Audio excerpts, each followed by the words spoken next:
So supreme court ಅವರು ಒಂದು statement ಕೊಟ್ಟಿದ್ರು ಹೋದ್ವಾರ ಜುಲೈ 24 ಅನ್ಸುತ್ತೆ.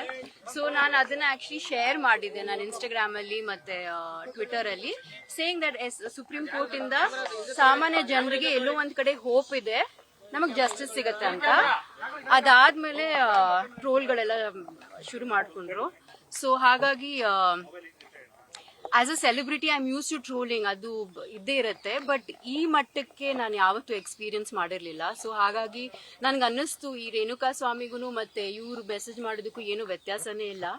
ಅಂಡ್ ಸೊ ಖಂಡಿತವಾಗ್ಲೂ ನನಗೆ ಈ ತರ ಕಳ್ಸ್ತಾರೆ ಅಂದ್ರೆ ಇನ್ ಸಾಮಾನ್ಯ ಹೆಣ್ಮಕ್ಳಿಗೆ ಯಾವ ತರ ಕಳಿಸ್ತಾ ಇರ್ಬೋದು. ನಮ್ಮ ಸಮಾಜ ಎಷ್ಟು ಕೀಳ್ ಮಟ್ಟಕ್ಕೆ ಬಂದಿದೆ ಅಂತ ನನಗೆ ತುಂಬಾ ಬೇಸರ ಆಯ್ತು. ಸೊ ಹಾಗಾಗಿ ಐ ಥಾಟ್ ದಟ್ ಇದನ್ನ ಹಂಗೆ ಸುಮ್ಮನೆ ಬಿಡಬಾರ್ದು ಅಂತ. ಸೊ ಹಾಗಾಗಿ ನಾನು ಇವತ್ತು ಬಂದು ಕಮಿಷನರ್ ಸಾಹೇಬ್ಗೆ ನಾನು ಕಂಪ್ಲೇಂಟ್ ಕೊಟ್ಟಿದ್ದೀನಿ. ಅವ್ರು ಅಕ್ಸೆಪ್ಟ್ ಮಾಡಿದ್ದಾರೆ. ಇಲ್ಲೇ ಸೈಬರ್ ಕ್ರೈಮ್ ಡಿಪಾರ್ಟ್ಮೆಂಟ್ ಇದೆ ಕಮಿಷನರ್ ಆಫೀಸ್ ಅಲ್ಲಿ, ಸೊ ಅಲ್ಲಿಗೆ ಅವರು ಫಾರ್ವರ್ಡ್ ಮಾಡ್ತೀನಿ ಅಂತ ಹೇಳಿದ್ದಾರೆ. ಸೊ ಆದಷ್ಟು ಬೇಗ ಅವರು ಆಕ್ಷನ್ ತಗೋತಾರೆ ಅಂತ ಹೇಳಿದ್ದಾರೆ. So I hope that we will get justice. And ಇದರಿಂದ ಸಮಾಜಕ್ಕೆ ಒಂದು ಮೆಸೇಜ್ ಹೋಗ್ಬೇಕಂತ ನಾನು ಇಷ್ಟಪಡ್ತೀನಿ.